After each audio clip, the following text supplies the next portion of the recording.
graphic novel I chose was Locke Key Welcome to Lovecraft. It was published by Dark Horse in 2008. The creative team behind the novel is Joe Hill, the author, Gabriel Rodriguez, the artist, Joe Fotos, the colorist, and Robbie Robbins, the letterer. It is a compilation graphic novel of 168 pages and has 6 chapters. The compilation has 6 acts as well. Act 1 ends on page 41. Act 2 ends on page 6. Act 3 ends on page 82. Act 4 ends on page 105.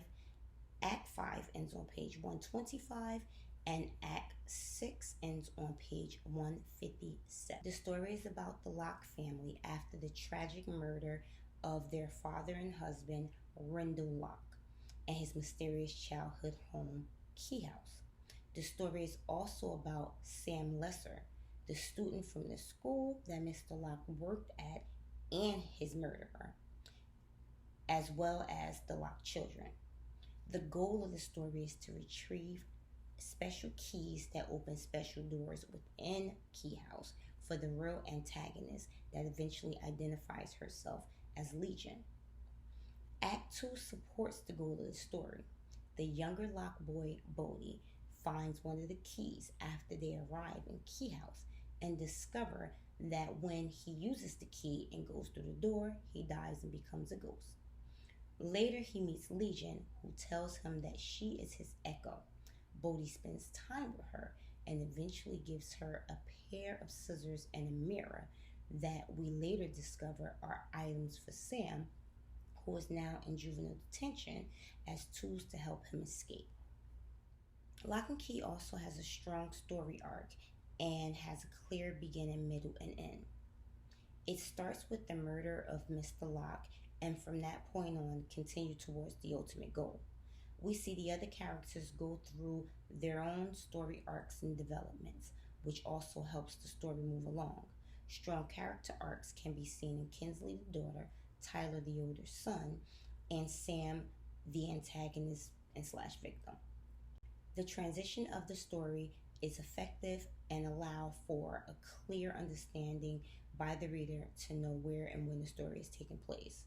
The novel uses McCloud's moment-to-moment and action-to-action transitions. It is a little fast-paced and action-packed, but there are pages where it slows enough to make those moment-to-moment transitions necessary for moving the story along. I believe the novel also uses the page as a mini-comic idea. There are pages that tell their own mini stories that progresses the whole story and help push the plot along. The novel also makes effective use of directional flow. The art and the way the pages are laid out keeps pulling the reader deeper into the story. Overall, the story, art, color, and lettering create an amazing graphic novel compilation. The story is captivating, compelling, and action-packed from beginning to end. I highly recommend the novel to my classmates.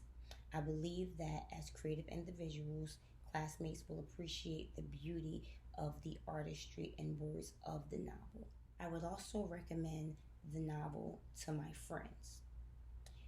For most of the people that I know personally, they're very much into suspense, thriller, and fantasy, which this story has throughout the pages. It's better than I thought it was going to be, and I plan on reading the rest of the graphic novel series before watching the first season, which is now on Netflix. I hope the show is as good as the novel. Now here are a few pages from the novel.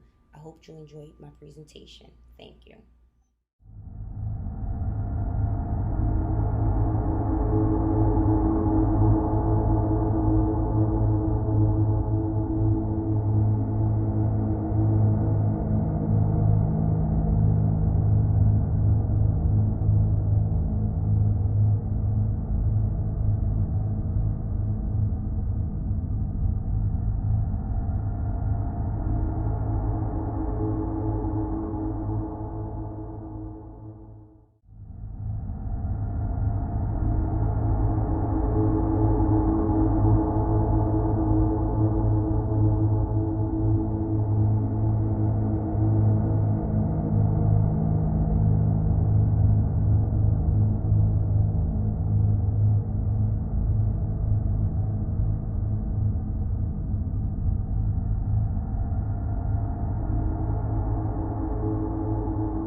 Locke Key Welcome to Lovecraft, Volume 1.